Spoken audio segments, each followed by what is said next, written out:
Well, hello everyone. Welcome to Redneck Ways. How y'all doing today? Hope everybody's doing good. Doing good. We're back again here in the model room. We're going to start as a new model, and kind of excited for this one. Um, it's the USS Ronald Reagen. I did some research online on this model, and there were some critics on it, kind of saying that it could have been a little bit more detailed and stuff. But for overall, I think it's going to be a pretty nice little model. It is. Let's see, here's the side view, and we'll try to get it as detailed as possible. So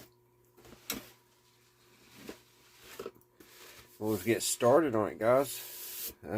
Get you all set up here, and we'll get her opened. All right, let's get her opened up.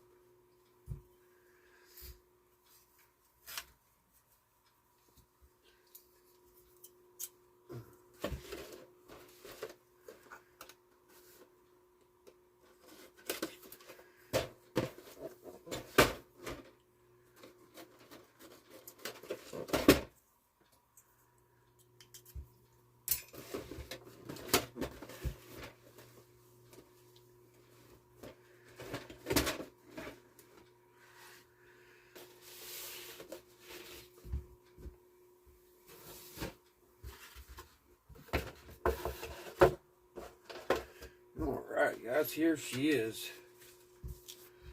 There's the bottom. She's pretty good size.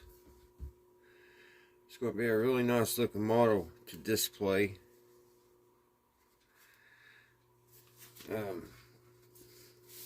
Kind of odd that this is opened. I don't know what that's all about. There's like slits here on the side.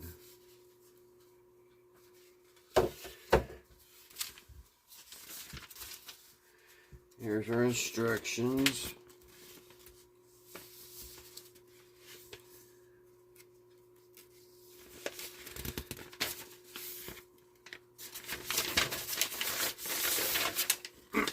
Pretty straightforward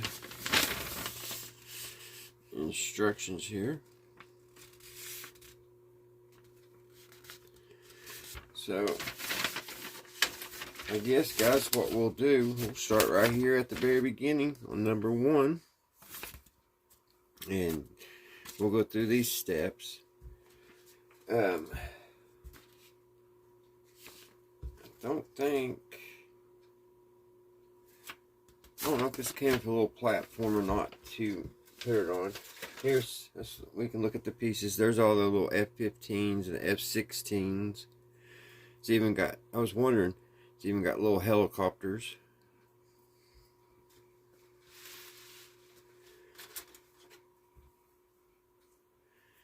Some more parts.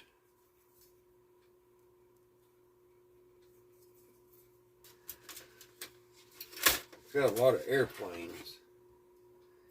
Here's some more. Maybe that's the bottom to the other one. Let's see.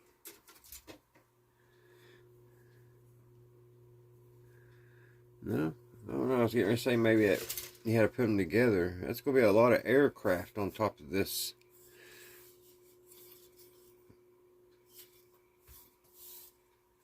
Air carrier. Here's the top deck. There's the top deck on it. It looks pretty detailed. I mean, it definitely has details in it.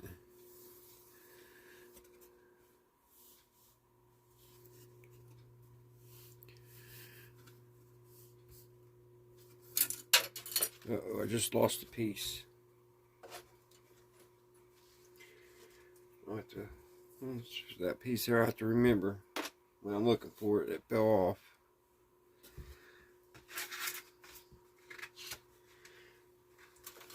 And here's the decals.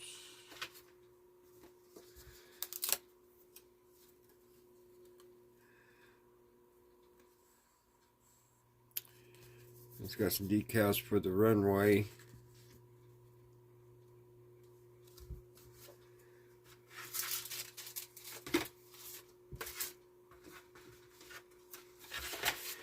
And then here's another piece of paper. I don't know what this is.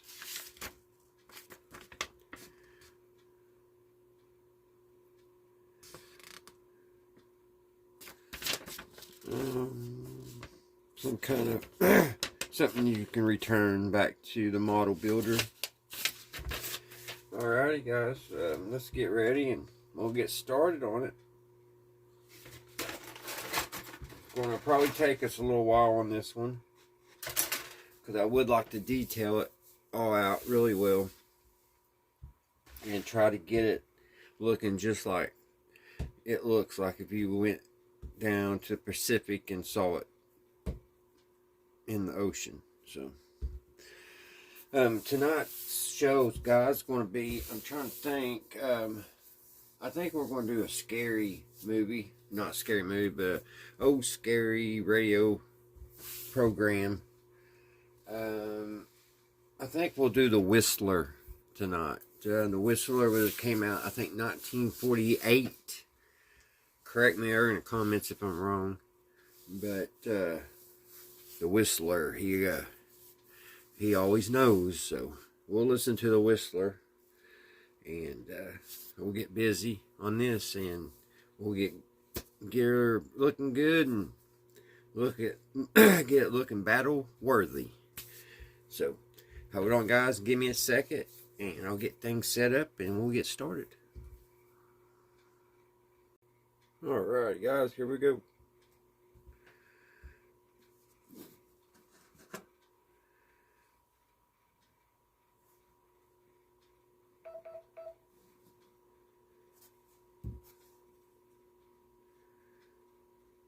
Wait a minute.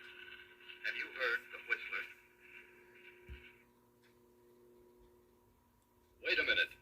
Have you heard the strange tales of The Whistler?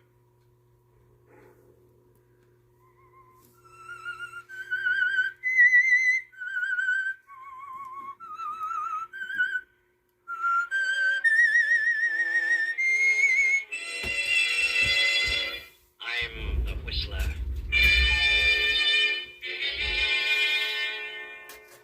Nita, what is it? What's wrong with you? I don't know. All of a sudden, I got a terrible feeling. A horrible feeling of foreboding. I'm frightened, Tom. Another Sunday night, and again CBS presents The Whistler.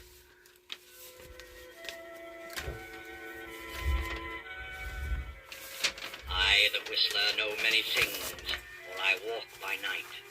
I know many strange tales, many secrets hidden in the hearts of men and women who stepped into the shadows.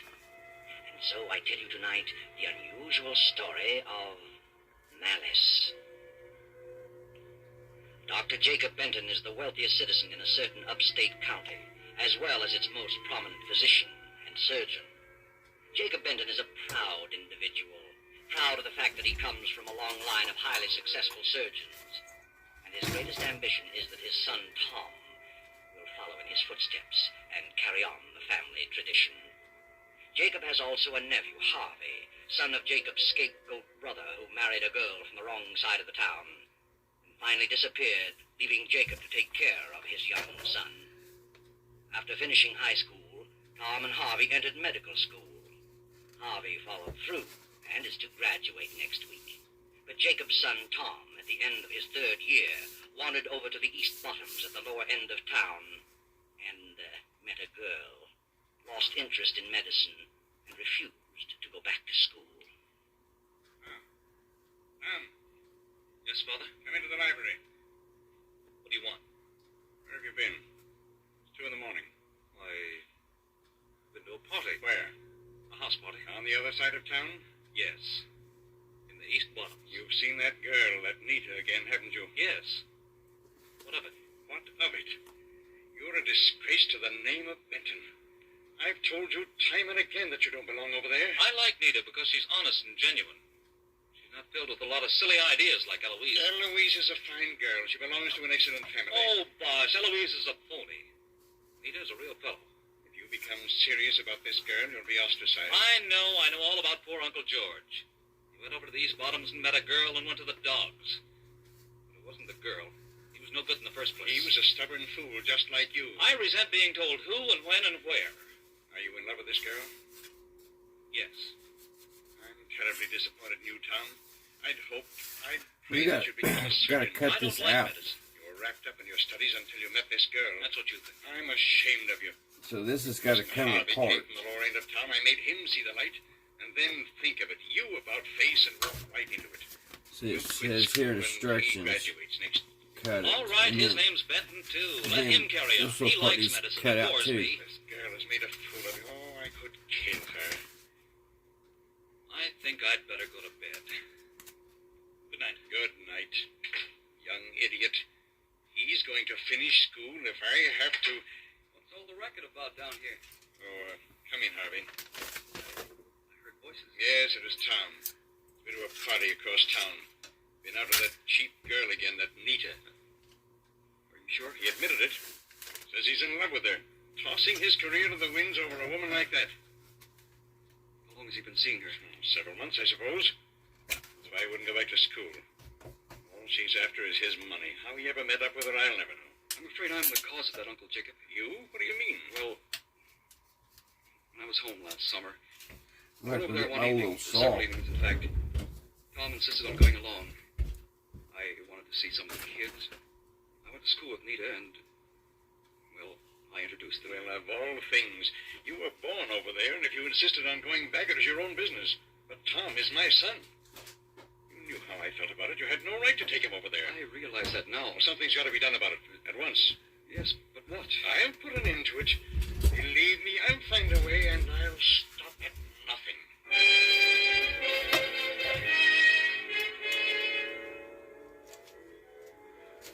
For the remainder of the night, Jacob sits in the library studying the problem of what to do about Tom. And upstairs, young Harvey paces to and fro, pondering over the same question. The next morning, Harvey goes to the lower end of town to visit Nita. Hello, Nita. Harvey. I didn't know you were back in town.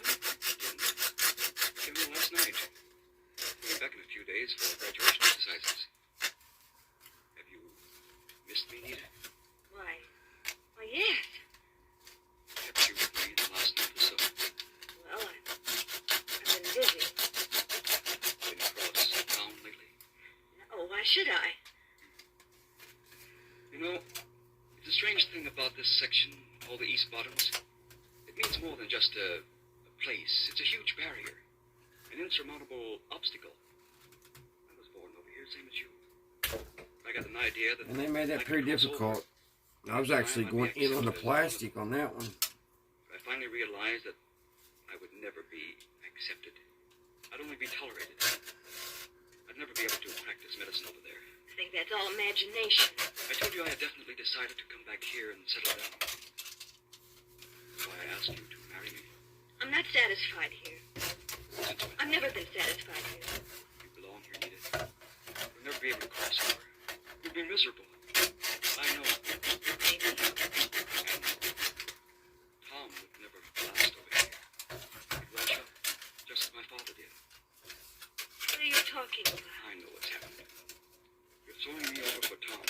What? You're after Tom because you think he'll take you out of this. You're on the other side. But he won't. You'll have to come over here. You won't have a dime. You're not with me right now, Tom. I'm in love with him, and he loves It me. won't last a minute. I'll make it last. Oh, don't be a fool, Nita. Tom's father thinks you're a good for nothing, and he'll never I don't change. care. I love Tom. And when it came to a showdown, Tom would walk out on I'm you. going to marry him. I've made up my mind. Nothing more I can say. Goodbye, Nita. Goodbye.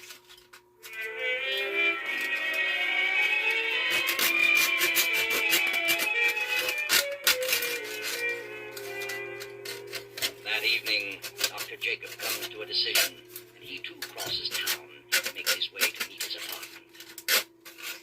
Well, what do you want to talk about, Dr. Benton? my son Tom. I see. How long have you known him? Oh, since last summer. Have you seen him often? Yes. Several times a week for the last 2 Man, months. this is kind of difficult. Think you're in love with him? I don't think. I know I am. I don't think he's in love with you. He's merely infatuated. You're interested in his position, his money. You can think whatever you like. I'm familiar with your type. My type? What's the matter with me? Are you aware of what you're doing to my son? I've done nothing at all. You caused him to drop his career. Tom has a tradition to fulfill. He comes from a fine family. But I won't have him throw it all to the wind because of a silly infatuation. It isn't an infatuation. He must marry someone in his own class. One who will inspire him to carry on his career. I didn't talk him out of his career. He says he doesn't like medicine. The right girl won't allow him to stray. Encourage him to follow through. The right girl. Family. Tradition. It's all a lot of bosh. Everybody in this town has made up his mind that the East Bottoms mean the difference between somebody and nobody. Well, I haven't. I'm made of the same stuff as you or Tom or anybody else over there. I have a right to a decent existence. If it's money you want, I'll give you money to let him alone. I'll give you a lot more than you'll ever get from Tom if you marry him. Money? You pay me to give him up? Yes. Here. Here's a check for $5,000. $5,000? Is that all your son is worth to you? $5,000? If you were my son, and I thought I could buy his future, I'd give every cent I had. What? You mean you want more than that? Dr. Benton, you don't possess enough money to buy me off. I don't want money. Hello, Tom. Came just in time. What are you doing here, Father? What do you suppose? What's he been saying? He just gave me this check for $5,000 For what? to let you alone, so you can continue your career. What? He thinks I'm wrecking your life. Yes. That settles it. We'll get married tonight. You won't get married tonight, not in this state. We'll fly over to the island. That's in another state. They don't have the 3-day law. Get your things, Nita. If you marry this girl, I'll never give you another cent. I'll get along. Come on, Nita. Tom, I'll stop at nothing to break this up. I promise you will regret this moment so long as you live. Let's go, Nita. It was a little bit more difficult than I thought it was going to be, guys. So Tom and Nita rush out of the house and drive to the airport. So now what we need to do, we need to go back and file off all those rough edges that we just cut. The headlines. Rain is certainly like a cloudburst. We'll use this little Maybe we file. shouldn't fly over tonight, Tom. Why not? I don't like to fly in a storm. How can you tell where to land? Don't worry about that. I'm familiar with the field. Who's on the island at this time of year? Well, not many people. We've had this summer place there as long as I can remember. There's an old fellow and his wife who look after most of the places. He's also a justice of the peace. He can marry us. We'll spend the night at our place, and then we'll go someplace else tomorrow. Tom, are you sure you want to go through with this? Certainly. What do you ask? Your father meant what he said. Is it worth it? To give up everything? You're worth a dozen families, Fortune. But now that I think about it, he sort of frightened me. He didn't frighten me. The way he said it made children up my spine. You'll regret this moment so long as you live. Oh, he was just bluffing. Somehow, I don't think he was. You can cut me off, but we'll get along. Tom, why don't you finish your studies? I told you, darling. I don't like medicine, and I never will. Why should I do something I dislike just because my father and my great-great-grandfathers liked it? Well, what do you want to do? Oh, I don't know. But I'll find something. Tom? Yes? What is it? What's wrong with you? I don't know. All of a sudden, I got a terrible feeling. A feeling of foreboding. Stop now, Anita. This isn't right. I know, but I can't help it. I'm frightened. Of what? I don't know, but I am. Oh, Tom, let's turn back. Let's wait, please. Oh, no, you can't back up now. We're going through it. He meant your father meant what he said. I know he did. Please turn back. I wouldn't turn back for all the money in the world.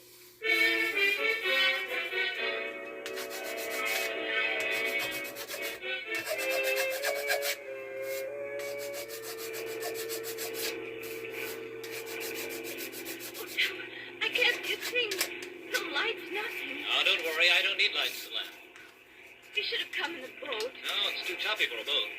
This is the only way in weather like this. Tom, there, I see a light. Just went on. Yeah? Old Jenkins probably heard it. The light is swinging. Yeah, that's it. That's the field. It's a tiny one, but I can make it. There's a light. Yeah. We're all right now. Hang on. Gonna set her down. Tom, look out those trees! Pull up!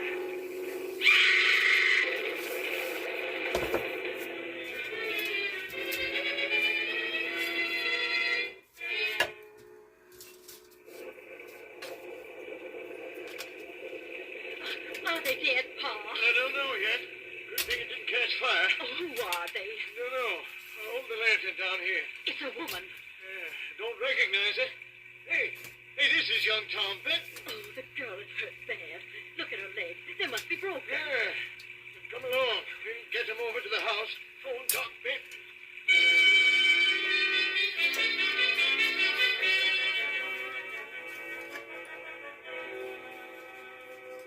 Hello? Hello? This Dr. Benton's home? This is Jenkins over on the island. Is Dr. Benton there? Oh, is that you, Harvey? Well, you better find Doc and get him over here right away. It's young Tom. He tried to land his plane and hit some trees. I don't think Tom is hurt so bad, but the girl has smashed up something terrible. I don't know who she is. Yeah. Goodbye.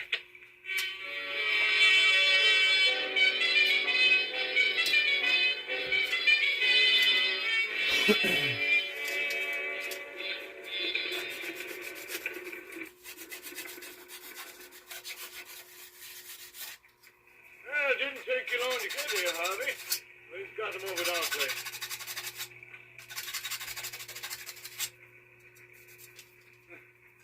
On the world that Tom hit those trees. I had no trouble seeing the field. The lights weren't on when Tom came in. Didn't even hear his motor until it was too late. Should have phoned me he was coming. Hey, where's Doc Benton? He's down on the case. I left his patient's house, so I left a message telling him I was going ahead to come as quickly as possible. I brought some medical supplies. Here we are. Tom's over there on the couch. They put the girl in the bedroom. Cuts on him. I don't think he has any bones. Nasty bump on the head. Maybe a slight concussion. Well, I better have a look at the girl.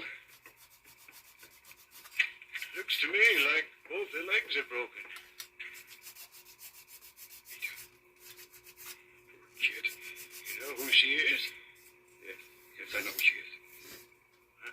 Was I right about her legs? Yes. Both rather badly smashed up. Where were they going on a night like this? Imagine they came over here to get you to marry them. Marry him? I'll be darned. Wonder why he didn't phone me first. They were in too much of a hurry, I suppose. Too Let's bad. put some fuel in there where I accidentally cut into the Better model. get some hot water and plenty of blankets. Right away. Get the house as warm as possible and put more blankets on Tom. I'll be right back. Martha, Yes? How is she? Harvey says she's in bad shape. Gather up all the bedclothes and coats you can. Have to cover 'em up good. Put on plenty of Yeah, water to just heat. put some I'll fuel build in up a there. fire. You never know. I don't know why it did so bad here and not back through here. It dug Outside, again. the storm rages on. He sits quietly beside Nita's bed, staring at her in a daze. Her breathing becomes shallow, irregular. A quarter of an hour passes. Then a plane motor is heard overhead. The ship sets down. Dr. Jacob hurries to the house. Tom's over there, Doc. Tom. He's been unconscious ever since we brought him in.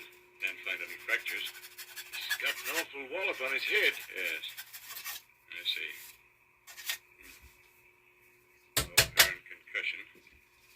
He'll be all right in a short while. Get some pillows. Raise his feet. Or his head lower. I'll get them.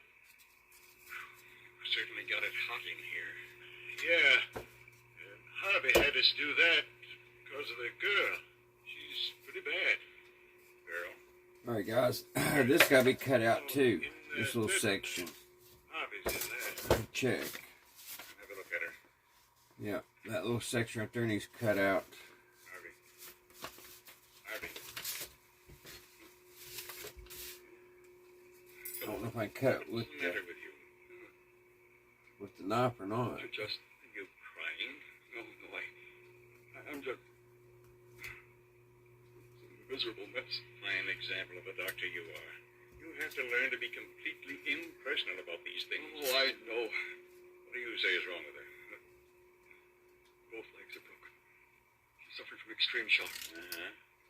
Better take your bag, go out there and give Tom a shot of adrenaline. I'll attend to the girl. Yes, sir.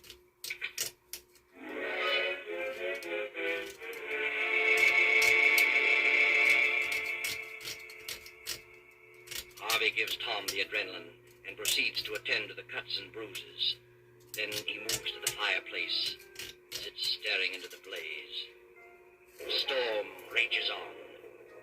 The minutes drag. If I have any more of these slowly cuts, I'm on. going to have to go get 10, my Dremel tool. 20, 30. Then Dr. Jacob steps out of the bedroom. Harvey. Yes, sir. Tom come out of it yet? Not yet. He shows improvement. Just can't get He'll be this all right. I see. little blade to Take cut him. at Yes, all. Doc. Get us something to make a pallet. We'll carry him down to the plane, take him over to the If hospital. I get it Sure, started, right away. that's good. I'll get It's hard to some get poles and started. some rope. I'll have two made in a jiffy. Never mind two, just one. The girl is dead.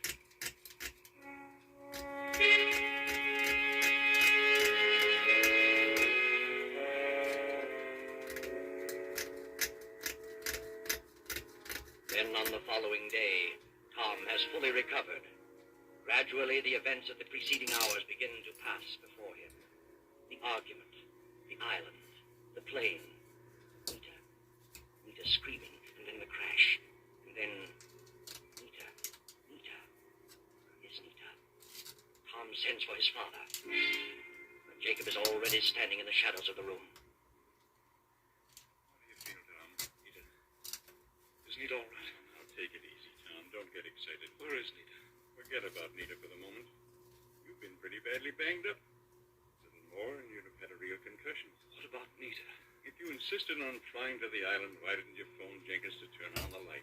I've never had a model so hard to cut the little things I off. saw the lights. Jenkins said he didn't turn them on at all. Didn't hear you till just before you crashed. That's ridiculous. Where have you got Nita? Nita is at the undertaker's. She's dead. Where? Was she? Did it happen in the crash? No, she died about half an hour after I got there. You on the island? Yes, Jenkins found you and called the house. I was out on a case and got to the island too late to save her. What was the cause? Her legs were broken. She died from extreme shock. Nothing you could do? Nothing. Got it out there. Did you try? Now we got to file that all down smooth. You should know better than that. I'd rather have had anybody in the world there than you. Do you know what you're talking about? Yes, I do. You hated her. You didn't give her half a chance. You shut up. Stop yelling. What did you give her? I gave her adrenaline. Probably water. I've heard enough of you. Come to your senses. I've considered talking to you. Good day.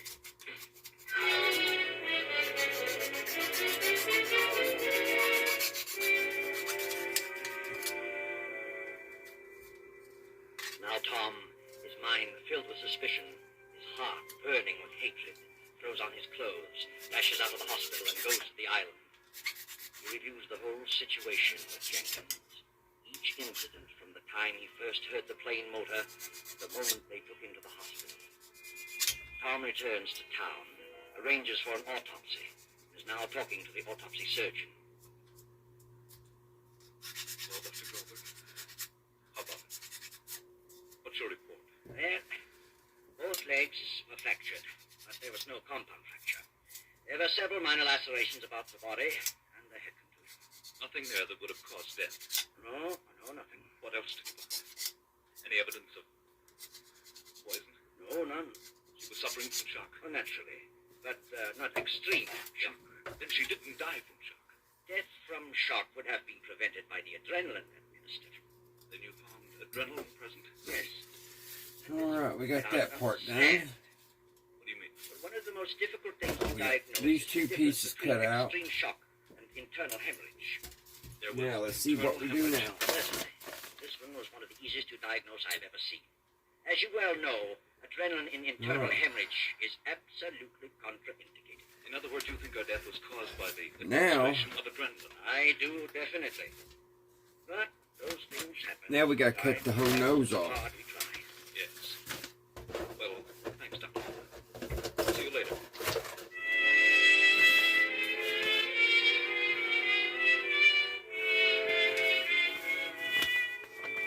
Right here. We gotta cut this off. Hello, Father. That's what that little you finally come to your symbol senses? means. So Yes, we I got have. cut. Here's the line inside here. Well, what about? I've been doing a little investigating. Investigating? Right in here. Now, what are you talking about? So we Talking gotta about Nita. whack that off. Are you going to start on that again? I am. And I'm going to follow it to a conclusion. I don't want to have anything more to do with it. But I do. I've had a hard day, and I don't care to listen to any more of your idiotic stuff. How would you like to have the grand old name of Benton? The untarnished reputation of your long line of surgeons blasted to 1,000 pieces. What are you talking about?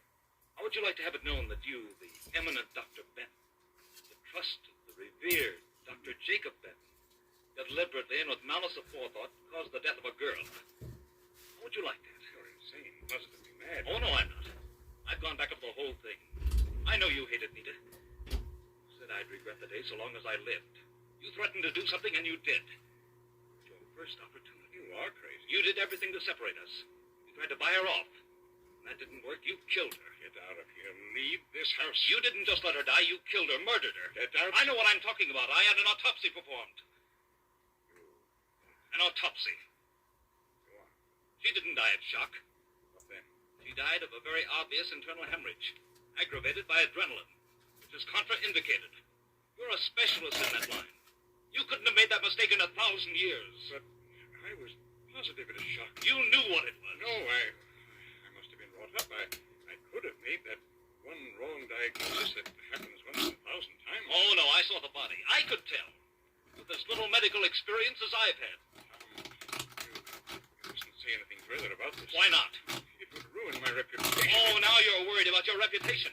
What's that compared to the girl I love? But Tom, listen to me, please. Good night. Wait a minute. Wait, Tom. What do you want? I heard every word. So what? I can't let it go on like this. I can't let you do this to your father. What's it to you? You keep out. No, Tom, now listen. You're wrong. I know what I'm talking about. Nita was murdered, and I can prove it. Your father had nothing to do with it. Harvey, that's enough. Leave us alone. I won't. I can't stand by quietly and see this happen to you. I won't. Leave this room, Harvey. Don't say another word. Wait a minute. What are you trying to say, Harvey? I did it. Your father's trying to cover up for me. What do you mean? He wants to save my future reputation. If it got out, it would be a blot against me. What would be? When Jenkins called, your father was out. He told me what had happened. I left a note for your father, took an emergency bag, and flew to the island in hopes I could do something. Go on. I thought Nita was suffering from shock. I was terribly upset because I was in love with her. So I gave her adrenaline. I wasn't experienced enough to recognize symptoms of hemorrhage. Is that the truth? Yes, now that he's told us, there's nothing I can do. I knew in an instant it was hemorrhage. I saw the adrenaline vial. I knew what a terrible mistake he'd made. He was emotionally upset over the girl, and I wanted to give him a chance. It was done. I tried my best to pull her through, but it was too late. I'm sorry, Tom. Terribly sorry. This is some tough Harvey plastic. guiltily leaves the library, goes up the stairs to his room. Tom stands staring at Jacob, then drops into a chair and begins to sob softly. A few minutes pass, then a shot. Tom and his father leap to their feet, rush up the stairs and into Harvey's room. Harvey is sprawled dead over the desk, a gun in his hand.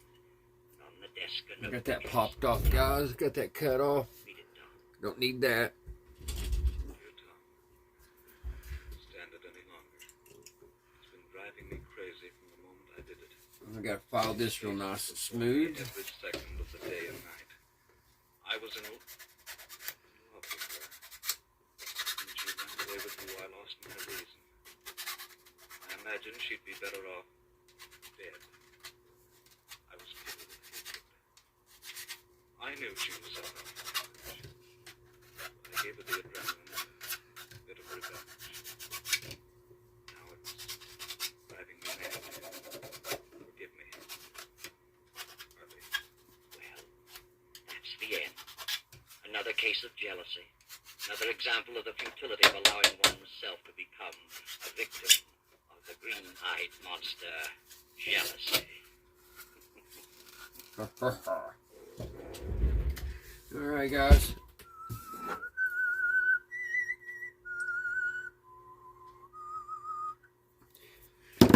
Alright, that's a pretty good episode there. Jealousy was the name of, I think, or a miracle or something. Anyway, we had to cut this off. A lot of cutting on this model so far. I think there's two different ways you can build it. And if you're wanting to build the whole entire ship, you've got to cut these pieces off. So kind of weird to me, odd, but trying to see how you build the other one. I really don't see it. The way they talk right here, you can build it a different way. It says to build the complete hull, the two parts are to be assembled after separating the joining areas.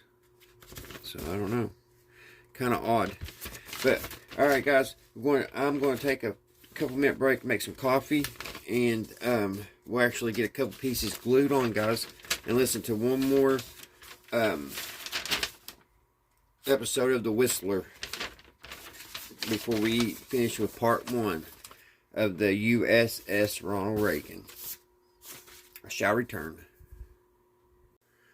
Alrighty guys, I'm back. I should talk a little bit about the USS Ronald Reagan. I'm going to read here off from Google.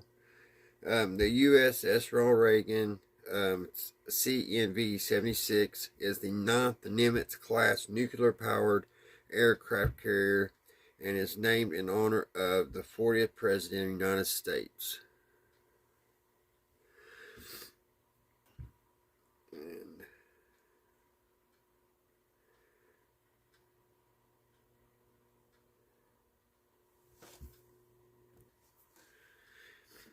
Alright guys, the USS Ronald Reagan was built at the Newport News shipbuilding in Newport News, Virginia, and was commissioned on July the 12th, 2003. That's when she started selling the Mighty Blues.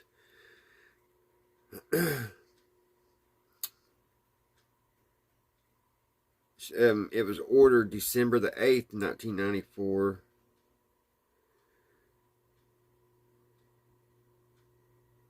And it was launched March the 4th, 2001. So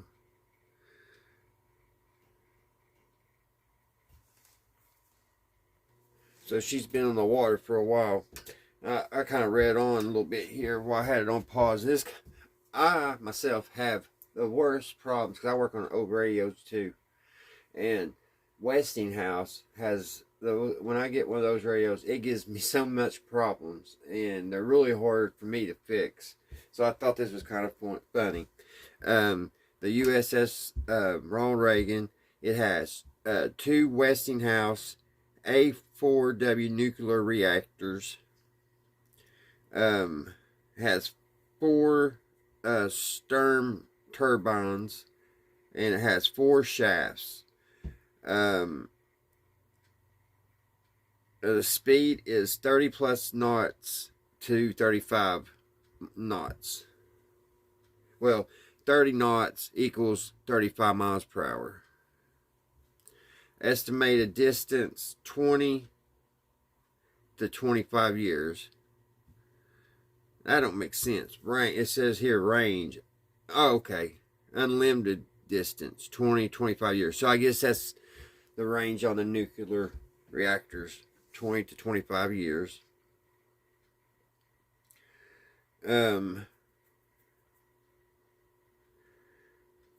See, seniors and progressors. On the radars, it has, where did I see that at?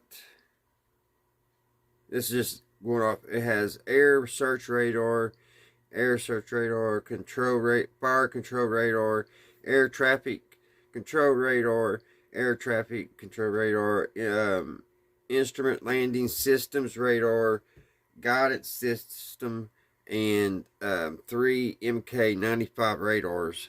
So it has a lot of radars.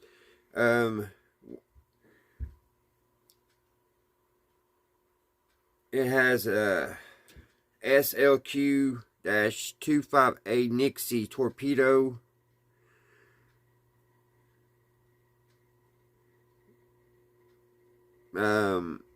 Involve C Sparrow missiles, rolling airframe missiles, close-in weapon system, CIWS, armor unknown, aircraft carrier, 90 fixed wing, and helicopters. So that's a little history on the Ronald Reagan, guys. Probably should have kind of said that before we got started on it. So we'll get back on the model, and we'll get back to we'll do one more radio program of the Whistler. Alright guys, this episode of the Whistler radio program is called Fool's Gold. Wait a minute. Have you heard the Whistler?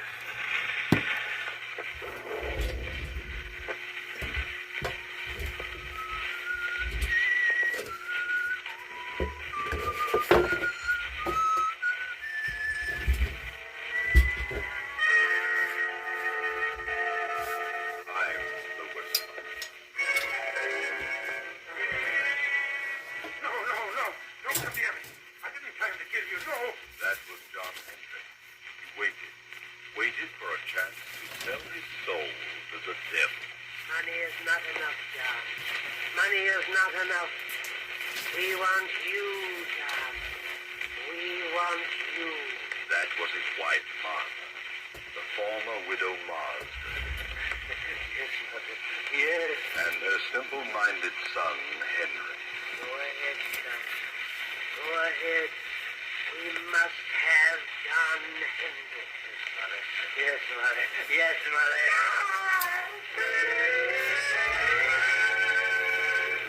Tonight, CBS presents a new mystery series, The Whistler.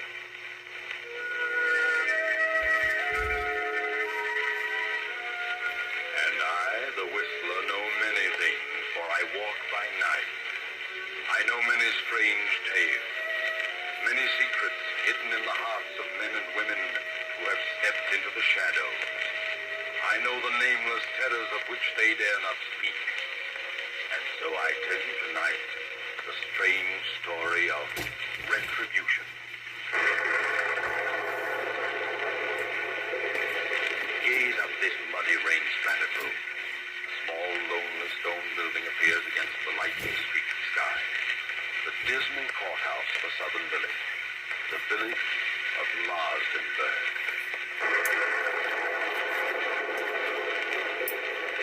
It's nearly midnight. The trial is in progress. A murder trial. John Hendricks is on trial for his life. The state versus Hendricks killed his wife and stepson. He killed his wife and her simple-minded son, Henry, for the $10,000 in cash she kept in her big house on the outskirts of town. Open the door.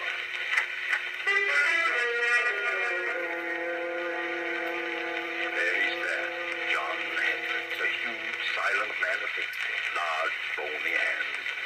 Close the door. Well, what do you think? Does he look like a murderer? prosecutor's closing argument. Gentlemen of the jury, it has been proven that Mrs. Hendricks had no current bank account. It has been proven that she did have a large sum of money which she kept on her estate. John Hendricks knew this money and attempted to steal it, was caught in the act, and killed them both in order to cover up the theft. It was not a tramp who killed that old gray-haired lady and her simple son. There was only one intruder, one thief, one murderer. And there he sits, ladies and gentlemen. There he sits in all his guilt, a vicious killer, a murderer. There is only one decision for you to make. There is only one penalty that can erase from this countryside the stigma of this fiendish crime. One penalty for this axe-murderer, John Hendricks. And that penalty is death. State rests. Ladies and gentlemen of the jury, have you reached a verdict? Have you reached a verdict? Your Honor, we the jury, due to lack of more complete evidence, find the defendant guilty of murder in the second degree.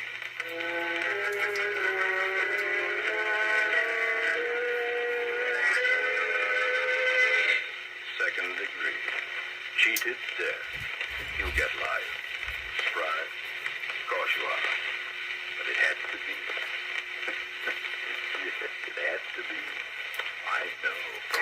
John Hendricks, stand up. Yes, John, stand up. Face the court. Watch him now. He's on the street. John Hendricks, I wish to state that I am not in accord with the findings of this jury. However, there is nothing for me to do but sentence you to the state penitentiary for the remainder of your natural life.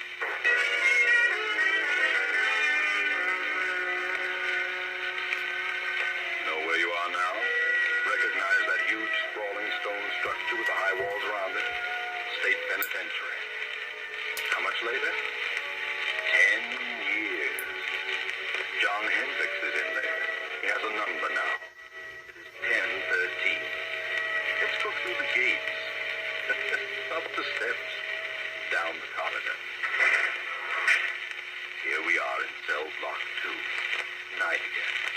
It just turned in.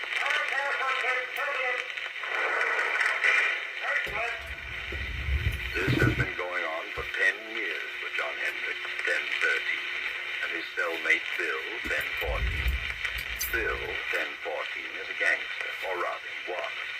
But he's changed during the 5 years he's been here. Bill has decided to go straight if he ever gets out, which is very doubtful. But he holds no resentment, has become more or less happy. Bill started reading here, philosophy and so forth. He's changed. But what about John Hendricks? Oh, no, not Hendricks. Because he has a plan. He has a purpose. Move closer to the cell door and listen. All I got to say, Bill, is I think you're crazy enough to make the try with me. That's a matter of opinion, John. But it'll be simple. I got everything all set. It's all fixed. Not a chance of a slip-up. All fixed? Who with? Well, a friend of mine. Oh, I see. Crooked guard. No, he ain't a guard. And tell me I got it fixed with a warden. What difference does it make who it is so long as the whole thing is set and fixed? Well, they've got to have some help, inside or out. Oh, Hendricks, I think you're nuts. Stir crazy. I'm getting out of this place. I got a reason, a good reason. I got something waiting for me outside, something I can enjoy, something that belongs to me. I'm the only one that knows where it is, and I'm going out. You're in there for a good long time, but then if you don't want to go with me, you can stay and rot. Look, Hendricks, I still think you're nuts. All right, what of it? I got the right dope, ain't I? And it'll work. Suppose it does. Suppose you find this money hidden away on the old lady's estate. What good will it do you? You killed her and her son to get it. That's a lie. I didn't. I didn't kill anybody. I say you did. Ain't true, not a word of it. But I know where the money is. Okay, you can break out. You can have the money, but... Well, I've done a lot of reading and thinking since I've been here. You've done so. Maybe so. But I know this much now. If I ever do get out, I'll do things a lot different. But believe me, Hendricks, I'll tread the straight and narrow. I've done a lot of things that I'm sure sorry for now. I can't undo them. But I won't do them again. No, sir, I'll do things different. Not the way I did it before. You just got religion, but it won't get you out. Maybe not, but I'm resigned. I got exactly what's coming to me. And believe me, Hendricks, so will you. will you. If you break out, he'll have you back one way or another. You watch and see. Well, I'm going. So you watch and see. Watch and see.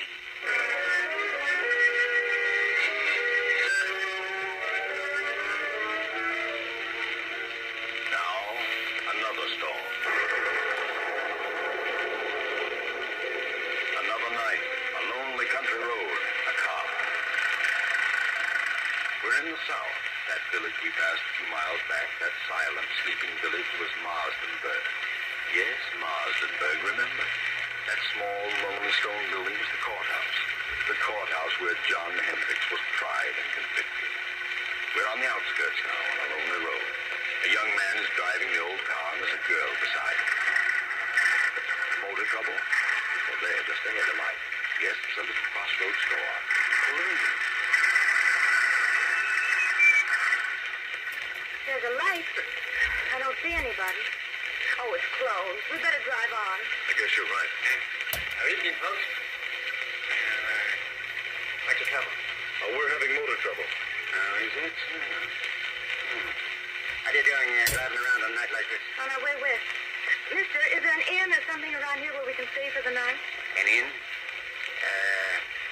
Yes, there's a place about 8 miles up the road. They'll probably put you up. There's a sign on the left-hand side of the road. Can't miss it. This road's pretty bad when it rains. Gotta be careful or you'll find yourself walking. Thanks. We'll try. Good night. Good luck, mister. You'll need the luck.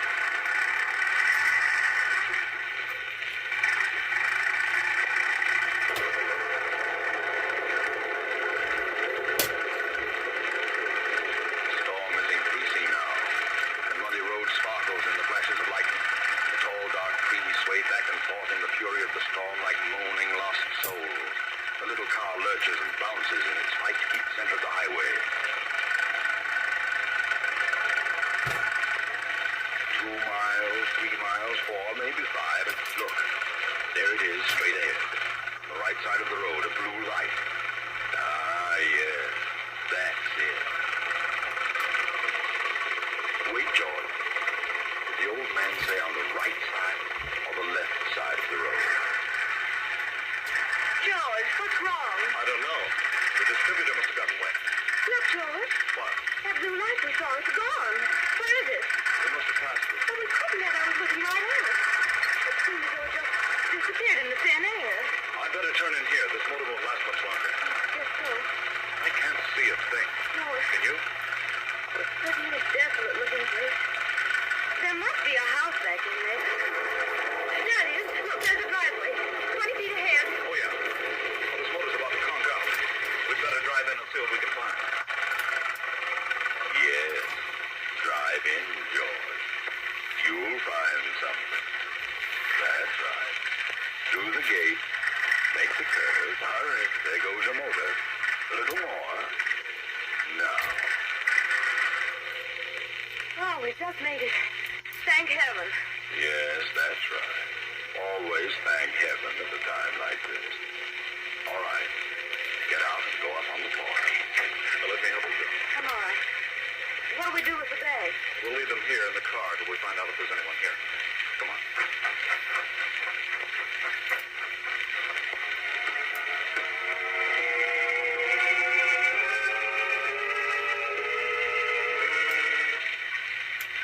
Do you see a bell? No. Can't see a thing. Gee, this place looks completely deserted. I don't think anyone lives here. I don't either.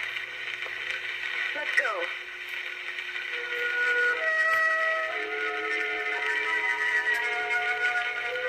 You are listening to The Whistler. We pause momentarily for station identification. This is the Columbia Broadcasting System.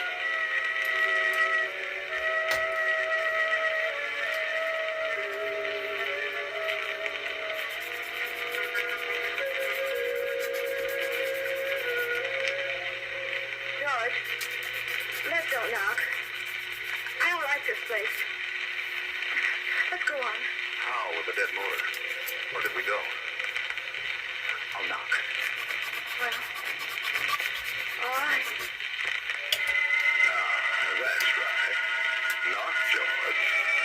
Knock. Go ahead.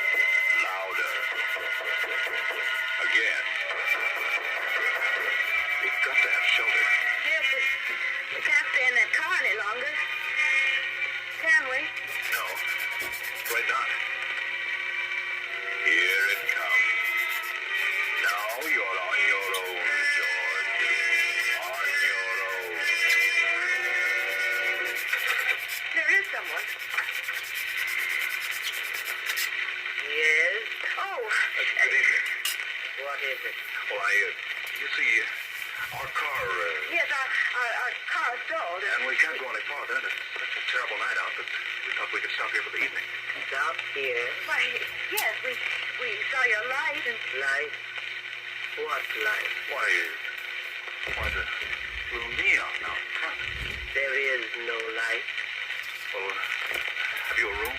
Yes, there is a room. Well, could we come in? I mean, it's awfully wet out here. You may come in if you wish. Oh, thank you. Well, this is quite a relief. We were afraid you'd close up for the night, especially when all the lights were on. Are the lights out? Yes, you see. Huh? Of course the lights are out. Oh, I didn't know. You do take tourists. Do we? Oh, yes, that's what they told us. Who told you? Oh, the man, the old man at the little store back at the crossroads. Little store. Yes, at the crossroad about 5 miles back. You know where the crossroad is, don't you? There is no store at the crossroads. There is. No.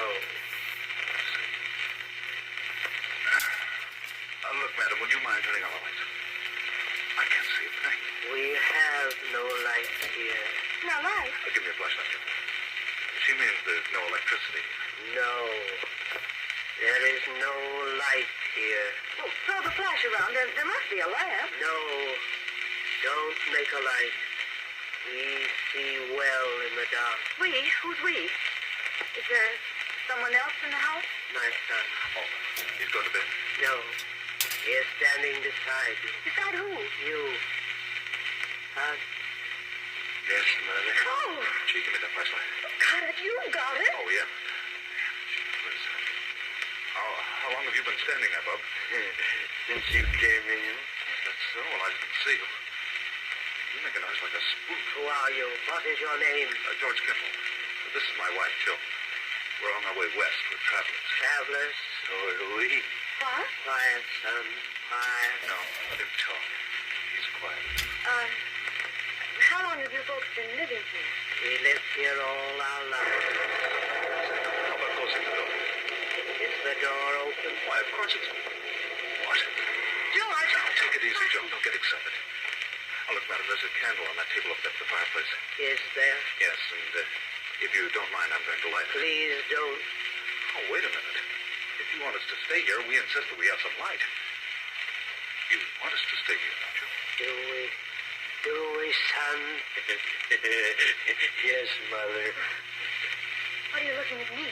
Yes, Mother. Without light? Yes, Mother. George, let's go. I don't want to stay here tonight. This place doesn't look good to me. There's been no good here for many years. See what I mean, George? I don't get it. You don't seem to want us yet. Your son does. How do you make any money that way? We don't make money. You don't? You mean you haven't had any guests lately? No, not for many years. Well, you can't expect any if you act like this. But we do expect a guest. Don't we, son? Yes, Mother. Well, he certainly has a surprise coming. Yes, he has. How many rooms have you? There are many rooms, but only one. Only one? That doesn't make sense. What do you mean? Only one for guests. You mean only one equipped? Yes. Well, then if you've got it reserved for this guest you expect, what are we going to do? There is an inn farther along the road. They have rooms. They will take care of you. It will be best for us. Our distributor got wet, so our car won't run. Where is your car? Right there at the foot of the steps. I see no car. You don't? Why, it's standing right... Joe. George, where is it? It's gone. Holy smoke, it is gone. But where? How? I didn't hear a sound. It must have rolled ahead. Throw your light around. Not a sign of it. Say, what goes on here? Son, Yes, Mother. You move the car. Yes, Mother. I understand, son. I understand. Wait a minute. Your son moved it? How could he? The motor won't even run. And even if it would, we didn't hear a sound. No sound. How did you move it? I don't know. That's a fun thing. Here we are in a place where they don't want us and no way of leaving. Well, you've got us on your hands now. You'll have to make the best of it. No, George, no. We'll leave. Nonsense. This is all silly. Come on, let's have some light and cut out the monkey business. Wait. Son, what have we decided? Yes, Mother. We decided yes. Very well. If you wish.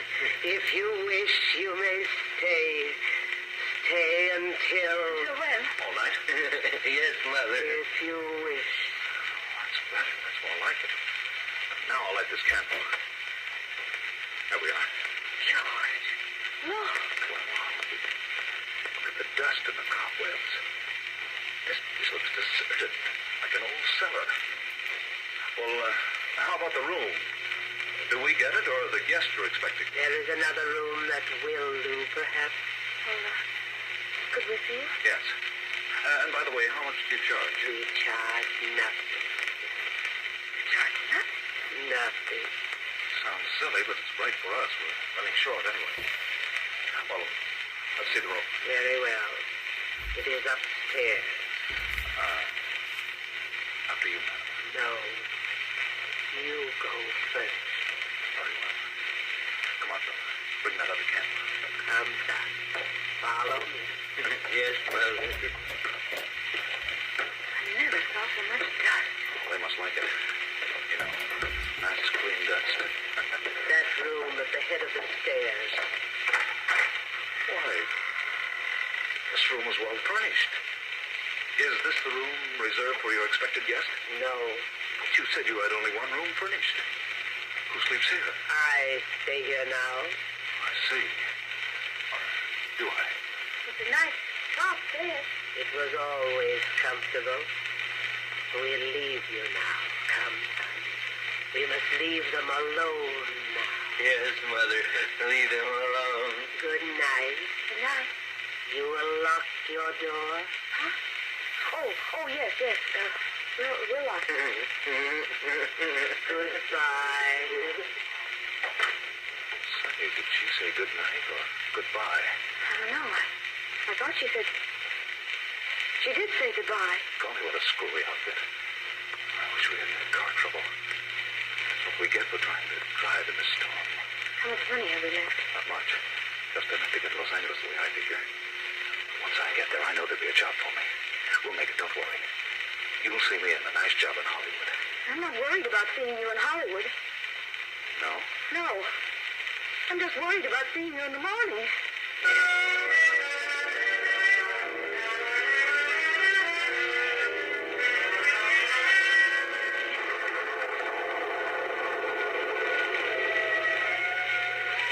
The same night, but later.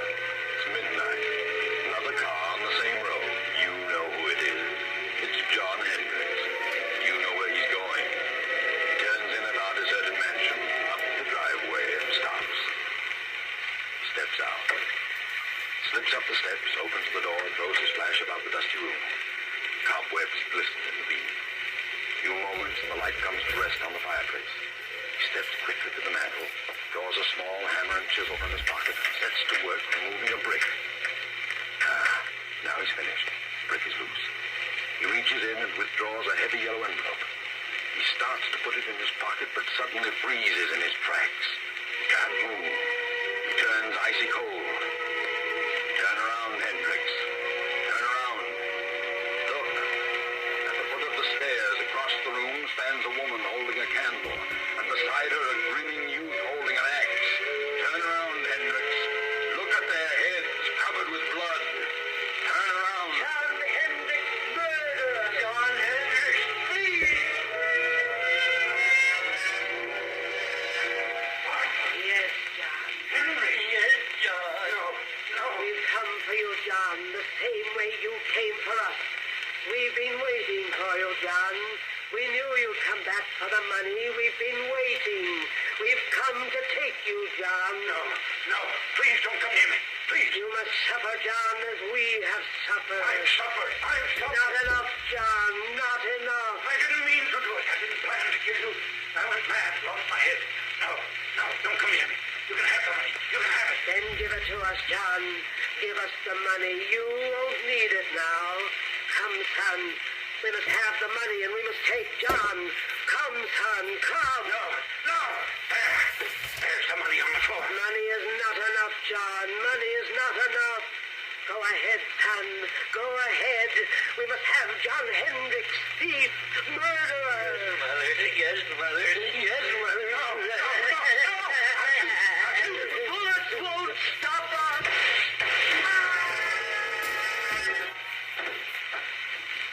Good Lord, George. What was that? I heard a scream. Downstairs. What did I? Inside? I'll open the door. He must have been downstairs. I don't see a thing. Here's your flashlight. Great Scott. Look. A man down there on the floor. Come on.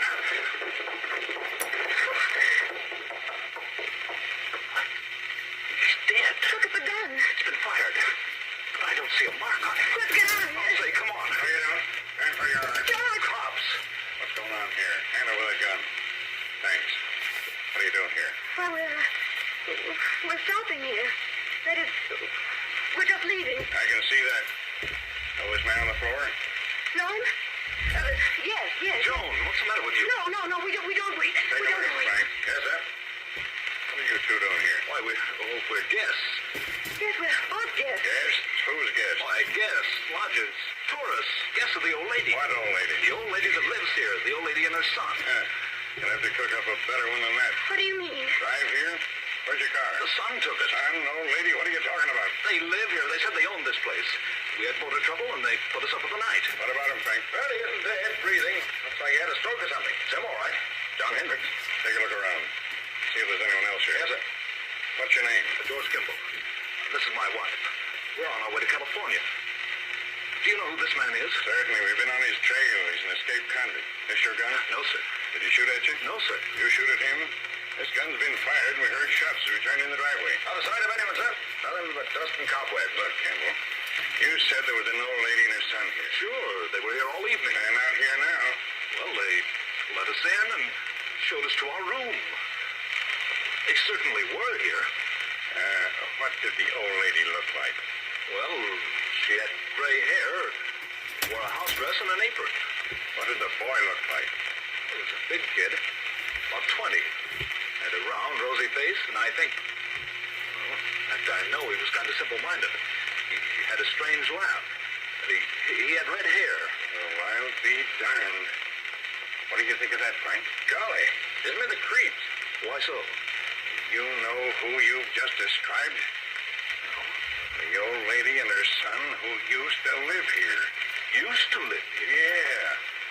They were murdered here 10 years ago.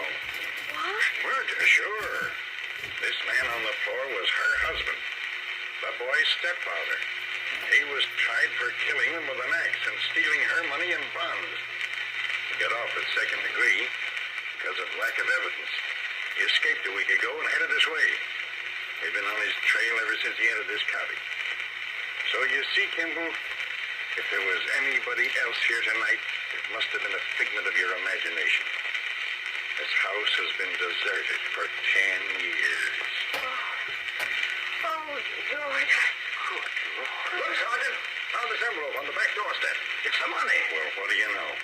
The money and the bonds. Old Martha Hendricks' money. That's why Hendricks came here. But where did they go? The old lady? No place. Because they weren't here, Kimball.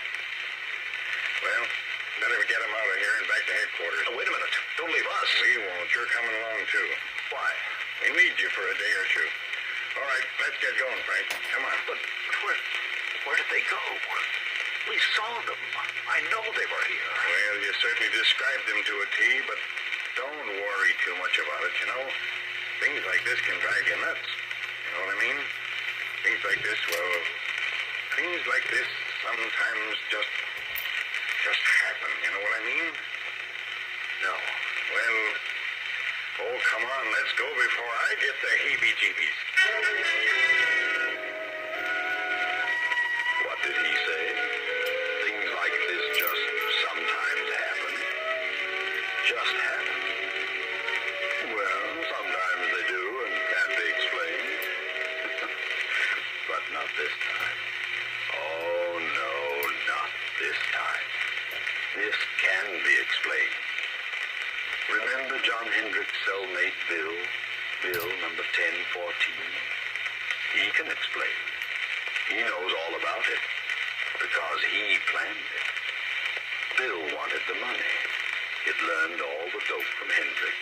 He sent his pals, the phony spooks, made up like the old lady and her son, to grab the money when Hendricks recovered it. Too bad they dropped it in their hurry to get away. Bill didn't want to hurt John. He wanted to scare him out of it. Remember, Bill 1014 had changed. He said he'd never do things the way he'd done them before. And he didn't. Bill meant what he said.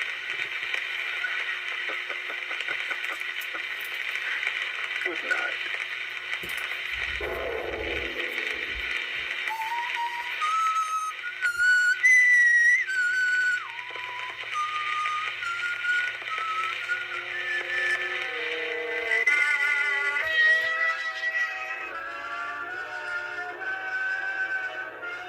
Alrighty, guys.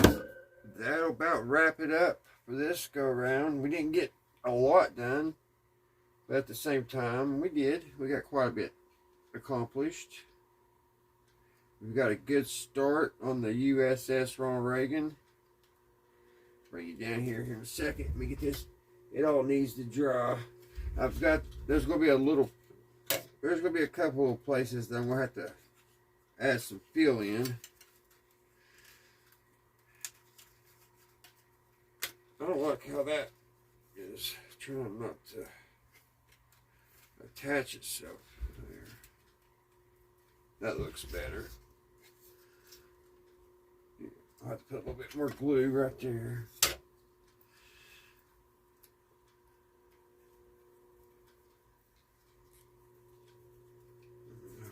Let me put a little bit more glue.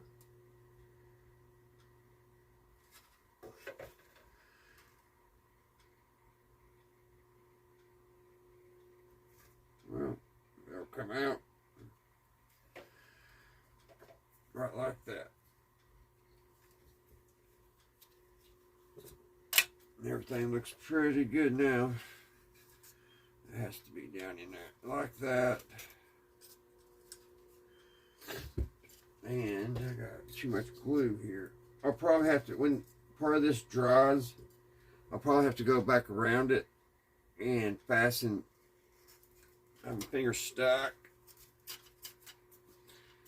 I'll have to go around probably after this part dries, go around and put some more glue here. And I may have to put some clamps on here.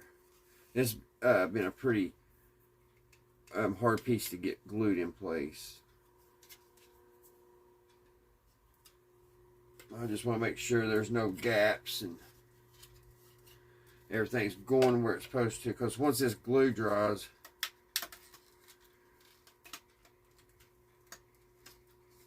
there's no going back. So that all looks good and flush.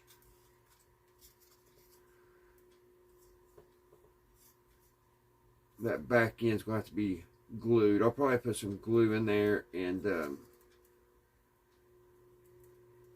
once the sides dry, and probably put some glue in the back and clamp it down.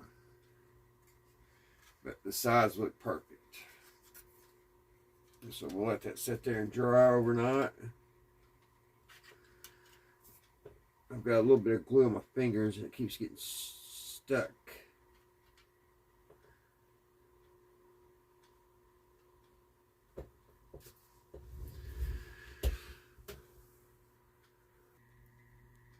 Alright guys, there's the beginning of it. let all this dry, get this nose piece dry, and all that top. So, alright guys, thank you so much for watching. And until next time, I'll see you right here, Redneck Ways. Bye guys.